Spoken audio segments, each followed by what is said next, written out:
Welcome back everybody. इस समय हम भारत में धार्मिक स्वतंत्रता से जुड़े हुए अनुच्छेदों की आपके साथ चर्चा कर रहे हैं। अनुच्छेद 25 की चर्चा आपके साथ हमने की कि ये व्यक्तिगत स्वतंत्रता देता है, आपको अपना पंथ, विचार, पूजा पाठ करने की स्वतंत्रता देता है। सरकार की किसी प्रकार की उसमें कोई भूमिका नहीं होगी, कोई रोक टोक नहीं होगी।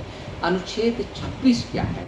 अनुच्छेद 26 जो धार्मिक संप्रदायों को, उनके किसी वर्ग को सामूहिक रूप से अपने धार्मिक मामलों के प्रबंधन की स्वतंत्रता देता है। ठीक है, जो भी आपके धार्मिक मामले हैं, जैन धर्म के मामले हैं, बौद्ध धर्म के मामले हैं या मुस्लिम धर्म के मामले हैं, उन मामलों के प्रबंधन की वो छूट देता है। और सामूहिक स्वतंत्रता, इस स्वतंत्रता के तहत वो अपने धर्म की वृद्धि के लिए संस्थाएं बना सकते हैं। ठीक है, संस्थाएं बनाते हैं और अपने धर्म के लिए, ठीक है, जैसे कि कई संस्थाएं जो है अपनी जाति, जैसे जैन लोगों का मुंबई में एक बहुत बड़ा ट्रस्ट है, वो जैन कम्युनिटी से आने वाले जो बच्चे हैं यूपीएससी की तैयारी करते हैं, उनकी फंडिंग करता है। इसी तरह से मेरे पास वहाँ उससे भी उनका चेक डायरेक्ट उनके जैन इंटरनेशनल फाउंडेशन से आता है, उनकी फ़ीस वो जैन इंटरनेशनल फाउंडेशन भरता है। इसी तरह से दिल्ली में भी यहाँ पे कश्मीरी बच्चों के लिए भी एक यहाँ पे काम करती है संस्था, इस्लामिक संस्था है, और वो जो तैयारी करने वाले लड़के कश्मीर से दिल्ली आते हैं, उनकी फंडिंग करती है। उससे मुझे भी वहाँ उससे कुछ बच्चों की फंडिंग आई है, मतलब फीस आई।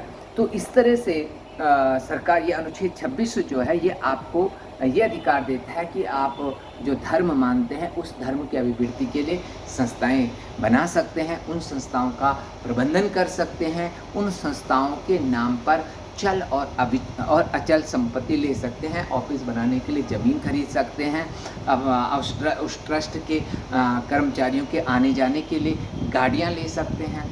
तो ये अनुच्छेद 26 है। तो अनुच्छेद 25 व्यक्तिगत धार्मिक स्वतंत्रता सुनिश्चित करता है और अनुच्छेद 26 सामूहिक धार्मिक स्वतंत्रता सुनिश्चित करता है। कई बार आपको बिल्कुल क्लियर कट डिफरेंस पता नहीं होता, इसलिए आप 25 और 26 में कंफ्यूज हो जाते हैं। तो ध्यान रखिएगा कि अनुच्छेद 25 व्यक्तिगत आधार पर आपको धर्म मानने, उसके मानने, पूजा पाठ करने का अधिकार देता है। और अनुच्छेद 26 आपको अपने धर्म की अभिवृद्धि के लिए संस्थाएं सृजित करने, उनके प्रबंधन, उनके लिए चल अचल संपत्ति जोड़ने का अधिकार देता है। Thank you.